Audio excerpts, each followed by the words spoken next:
All right, everyone. It's Melanie Rayner. Hello, and Lee Eric Fesko. It's good to be back with you again on the Good Scroll podcast as we are going through this study, the character of God revealed in the minor prophets. We're almost done. This is now week number 10 of 12. So you've almost made it all the way through the minor prophets with us. Thank you for sticking with us and joining us. And today we are talking about, is it Haggai or Haggai? Or Haggai. I've always said Haggai. You've said Haggai. I've always said Haggai. Because? But the song that I learned, you know how you have little Bible memory songs? Yes. The song that I learned said Haggai. So in my mind, it's always been Haggai. Do you want to sing it for us? No, I don't actually. But we can put it in the show notes. That's the show notes. How about that? We'll put that song in the show notes. So you say Haggai, I'll say Haggai. Sure. And again, I'm just doing it like it looks, but I totally admit I could be wrong. It could be Haggai. We'll find out. I don't know. He knows how his name was. You know who would know is said. David Filson. We should ask him. We should put him on the spot. Hey. Yeah. Okay, so Haggai, it's a little bit of a breather. It's kind of a fun book. Yeah, we were just talking about, a whole week ago when we were recording Zephaniah, that it seems like we have these repeated themes over and over again. This one has a little bit, a few different colors, flavors. Yeah, I really like Haggai. Yeah. I think it is this kind of uplifting book. We're on the other side of a lot of things, and there's rebuilding, and there's stories that we know, and it feels familiar. Yeah, you mentioned that there's a lot of hand-holding between some of these books of the Bible, between Haggai and Ezra and Nehemiah. Mm-hmm. And what's interesting about this book, a lot of the books that we've looked at so far, they say it's about during this time or anywhere from this 400 to 900 BC or something like that. That big wide range. Huge range. This one we're going to say 520 BC. And not only do we get years. We get not only months, we get days. Yeah. So if you have an ESV study Bible, it actually has this in the front, but every kind of oracle, there are 5 oracles in Haggai, and each one tells you the date. So it will say the first day of the 6th month. And so it actually tells you the first oracle was given on August 29th, 520 BC. Isn't that amazing? Which is so cool. The precision, that's afforded to us in this book. Yes. We don't get in the other ones, but this one we do. And let me be clear, the scripture doesn't say August 29th. You have to back into it. You have to do the work, but it says, the second year of Darius in the 6th month on the first day of the month. And because of the historical record that we have, we can tell that is our August 29th. Yep, it's amazing. And so purpose and occasion here. Well, first of all, original audience, we can talk a little bit about that. It was this was the Jewish people who had returned to Jerusalem in Judah. So this is post-exile. They're back. Yeah, this is the exile is such a big event or big deal within the scriptures. They were removed from their promised land and taken out of to exile in Babylon. And it's just so funny just how, almost like a turn of a page, you read about the oppression of Babylon, and then the next empire comes in. It's the Persian Empire, and they say, go home. Go home if you want to. Stick around, leave, whatever you want to do. This is King Darius and his ascent to be the king of Persia, and you just wanted peace. And he said, if you want to go back and rebuild the temple, go for it. Do it. And here's the thing that I think is so interesting to think about is the other prophecies that we've read have been talking about, Assyria, for example. When we talk about Assyria, how it will be judged and destroyed. And probably the people listening to Nahum give that prophecy would be we cannot imagine a world in which the most powerful empire, this destructive, extremely powerful group of people could ever be defeated, let alone disappear. And here we are. That's right. 150 years later, and the Assyrians are no more. Right, they're gone. But who remains? Who remains? The remnant. God's people, the That's remnant. Right. So that's, again, just a testimony to the Lord's faithfulness. And again, just when we think that there's no hope, there's nothing to speak of in terms of a future hope, here it is playing out for us. The Lord's people are told to go home, rebuild the temple. And so Haggai is, or Haggai, encouraging the Jewish people to remember and honor God's covenant. And he would be with them as they go about the business of rebuilding the temple. So the temple is destroyed. That is one of sort of the hallmark events of the exile. It's the temple that Solomon built, that Solomon dedicated, and that beautiful prayer that we get in Second Kings. Second Samuel? We've been, Second Samuel. And this temple, God's dwelling place, like if we trace it back before the temple, there was the tabernacle, the moving temple that all of these rules and regulations were around. This is a sacred place. And then it's destroyed. Yeah. And then God says, rebuild my house, like rebuild this house. And we know this is what kicks off sort of the Second Temple period. And it too eventually is destroyed. But this is such an important piece of history. This is where when we read the Minor Prophets, we do get to do, I love to do it, get to do the work of history to understand the importance here. And they've been back. They've been back for 14 years, and they haven't rebuilt the temple. And they're stalling a little bit. Yes. And this is okay. So it's not all good news in the book of Haggai. Haggai. There's a little bit of the whole reason, this whole word for the people of the Lord. Again, it's about 520 BC, 70 years after exile. The Babylonian Empire had collapsed, being ruled by the Persians now. And this remnant returns, and under the leadership of a high priest named Joshua, and one of my favorites, Zerubbabel, right? An heir from the line of David. Yes. This group of exiles returned and began to rebuild the city, and eventually the temple, because again, it's almost as if they started concentrating a little bit more on their own, on their houses, their city, their businesses. Meanwhile, the temple stood in ruins, and that is such a didn't stand at all. And isn't that such a reflection on maybe some of the reasons they were sent into exile in the first place? Yeah. Like we're talking about, you have prioritized like wealth building and all of these things, like you've trampled on the heads of the poor, and you have forgotten about God on your kind of quest for power, you people of Israel and Judah. And here again, this is a little bit more gentle, right? Haggai is saying, don't focus on those things. Like focus on, like seek the Lord first, and then like build His temple, let Him dwell with you, and then all of these other things. The Lord wants your first fruits. He wants not your leftovers. He wants the best of the best, because again, it reflects His character. It reflects the person of Jesus Christ too. So let's give a rough outline here. Haggai 1. From about verse 1 to 15, this is the exhortation to rebuild the temple. So you said it's five oracles, right?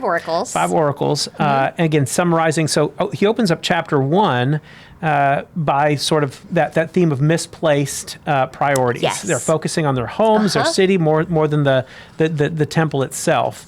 And then he asks, this is Haggai 1:4, are your own houses really more important to you than your allegiance to God? And again, this is one commentator says this neglect is tantamount to the covenant rebellion of their ancestors. Yep. They're exactly as you said. This is what got them in trouble to begin with, was the misplacement of their priorities, and they're forgetting the covenant. Yep. And so then Haggai's words are followed by a story about the people's response. This is similar to Ezra 5:1 and 2. We're told that Zerubbabel, Joshua, and the remnant of Israel were provoked by Haggai's message and were motivated to then start rebuilding the temple. And one of the other things, I think here's a fun little biblical literacy nugget for you. So they are focusing on their own homes, correct, and their own sort of wealth building and city building, and their all of these priorities that they have. Also, their neighbors are making it really difficult for them to rebuild the temple. And do you know who those neighbors were? The Samaritans. Yeah. The Samaritans, who we then read about often in the Gospels because of the sort of conflict, the consistent racial conflict between Jews and Samaritans. And their occupation of the northern territory, right? You can trace it back. Like this is where, then think about this. So this rivalry, this constant flux that they are in with their neighbors, it does add this layer later on when Jesus meets the Samaritan woman at the well, and also the Good Samaritan. Like all of these things, it's the same Samaritans. Yeah, again, even the account of the Samaritan woman and just the disdain that people had for the Yes. people of Samaria, and how Jesus was engaged her in a way that, from a cultural standpoint, Right. was just unheard of. Yes. Because of all of these Because- things yeah. that are playing into it. So you do start to get this kind of history, which I think is Right. really neat. That's just like a little nugget. But the Samaritans also hired. I think this is so interesting. They I can't remember what verse it is, but they hire counselors, which are attorneys, basically old-fashioned attorneys, to try to convince the Persians who were helping to fund the rebuilding of the temple to stop, saying, "Why are you helping them?" So it was kind of this multi-pronged, like trying to get them to stop rebuilding the temple. And we do know about the Samaritans that they worshipped on a different hill, Different mountain. and so there's sort of all of this stuff at play. We won't get into all of it now, but it is really it is interesting history when you think about here. They're trying really hard to get their way with the people of Judah. So then we move into the second, well, actually maybe the third. This is Haggai 2. 10 to 19. This is again a call to covenant faithfulness, and so Haggai comes by. This is 2 months later, and again, almost we can pinpoint the day. 2 months later, with a call to covenant faithfulness. He's going back to these concepts that we read about in Leviticus. He engages priests in a conversation about the ritual purity. It's one commentator, if someone touches a dead body and becomes ritually impure or marked by death and then goes to touch some food, does it become impure too? The priests say yes. And so it's like Haggai turns this into a parable. It's the same for the people of Israel, that they were putting their hands as they rebuild the temple. If the current generation doesn't humble themselves and turn from injustice and apathy, then whatever they build with their hands will be tainted, including the new temple. In that parable, we get the great biblical phrase "holy meat." Holy meat, yeah. That they're asking the priests if you carry holy meat in the folds of your garment. That always makes me giggle. I'm convinced I've tried it because we both are very much into using the smokers. We do. Right? We both smoke meat. And so we've had holy meat. Holy meat. Yeah, and which was pork, which would have been unthinkable right here. It's true. There you go. Not holy Old Testament meat. Right. Yeah. This is very new covenant there meat. You go. It's only by true repentance and covenant faithfulness that any building efforts to the reconstruction of the temple can bring about any blessing from the Lord. So, in one sense, their future is in their hands, and God is waiting for His people to be faithful. The choice that Haggai puts before this generation, similar to the challenge that Moses gave gave in the wilderness the generation before entering the land. Your obedience is contingent, or your success is contingent upon your obedience. And again, some people balk at that a little bit. This idea that, wait a minute, is this works-based righteousness? No, this is a repeated theme throughout the Bible. Faithfulness, obedience yields blessing. Disobedience yields judgment and curses. And again, it's a repeated theme throughout the Bible. And the hope that we have in that is that in Jesus Christ, we have someone who did perfectly obey the law on our behalf. Therefore, we get to enjoy the Lord's blessing. Yes. Not because of what we did. It's not because of what we did. But because of His own faithfulness. Yeah. Let's see. And then we get back to Haggai 2. There's only two chapters here. There are, yeah. Yeah, so we're almost done here. But Haggai 2, 20 through 23, once again, we're talking about future hope. Yep. And it's a summary of the future hope in the Lord's kingdom, how the Lord will make a new Jerusalem, which will be the center of the Lord's kingdom. And then we get it ends with this great note about Zerubbabel becoming the signet, which we can talk about in a minute. But I think that is such an interesting little go ahead. thing that happens. You can jump in there now. You want to talk about the... So the signet ring back in the old days, the olden days. the very, very, very old days, a signet ring kind of marked the authority given by God to somebody from to rule His people. And so Zerubbabel is a descendant of King David. Yeah. And Zerubbabel has responded to the prophet Haggai. Zerubbabel has led the rebuilding of the temple. And God says, think about this. They've been in exile and now they're back. And God gives the signet ring, right? To Zerubbabel to say you may, like, anyway, I just think it's like the covenant from David is continued after they have. He made a covenant promise to David, and now it's continued on in his line through Zerubbabel. Through Zerubbabel. And we get to say Zerubbabel, which is a really, again, right. This is the book with the most fun words. And the way this book ends, it's really interesting because it's almost like it's just unfinished, right? And there's this question that is kind of hanging out there. Will this generation be faithful to the Lord and experience the Lord's faithfulness? Or will Zerubbabel even be the Messianic king that everyone is awaiting? But to find out, what do you have to do? You have to read the last two books that we're going to get to in weeks 11 and 12, and that reveals to us a little bit more of the story here. But Haggai's point is that what we do, and so this is really important because we are not robots. What we do matters, and our behavior does either yield the Lord's blessing or the Lord's curses, or His judgment, I should say. But in obedience yields something good, something fruitful. Fruit. Yeah, the fruit of the Spirit. They saw the rebuilding of the temple by responding to the Lord in that manner. And so, again, we shouldn't be surprised by that or upset by it because, again, we're not talking about works-based righteousness. Right. This is a response, which is the word you just said, right? This is a response to God's covenant keeping. Because we cannot keep the covenant. Right. Like, we cannot do it on our own.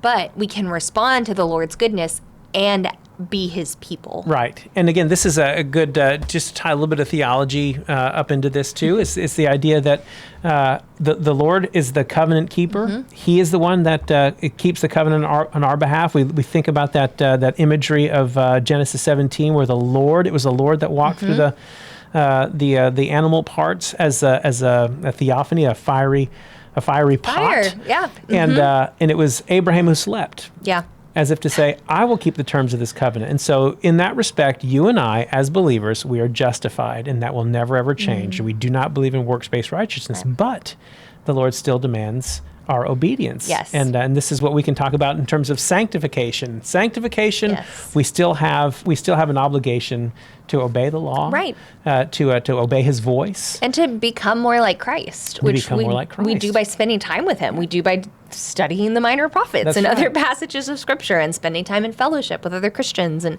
seeking the Lord's face. And when we do that, we will know the Lord's blessing. Yes. And when we don't do that, we will know the Lord's discipline. Yes, and that doesn't mean good things and bad things happening to you, right? Like, we know in this world we will have trouble, and nothing that we do can earn us a worry-free life. That's like a laughable idea. But what it does is it earns us forever peace with the Lord and perfect joy. That's right. And these things that await us. It gives us hope. Even in the midst of the difficult stuff, even in the midst of the non-pleasant stuff, we can still know the peace of the Lord. And so that's what this I feel like this prophet is calling us to, if you want a modern application there. So that's the book of Haggai. It is. Anything else you want to? I don't think so. It's if you're interested, I mean, I would really recommend reading Ezra to go along with this. Like, it's only Ezra's 5-6 chapters. It's not very long. Listen to it. You can listen to it on an app. Your favorite audio Bible. Your favorite audio Bible app. Yeah. And it will layer in. It will give you so much more texture to these 2 chapters of Haggai in a way that I want for everyone who's listening to have that experience. So you have a prophetic word tied in with a historical word, and it really does give you a fully developed picture of what was happening back then. And so again, you're left on a cliffhanger a little bit. You have to read the last 2, which are Zechariah. Sorry, I always want to mix up Zechariah and Zephaniah. Zechariah and Malachi. And again, a lot of hope built into those books too, which we'll get to those in the next couple weeks. We will. But thank you for joining us. And we'll catch you next time on the Good Scroll Podcast. We'll see you then.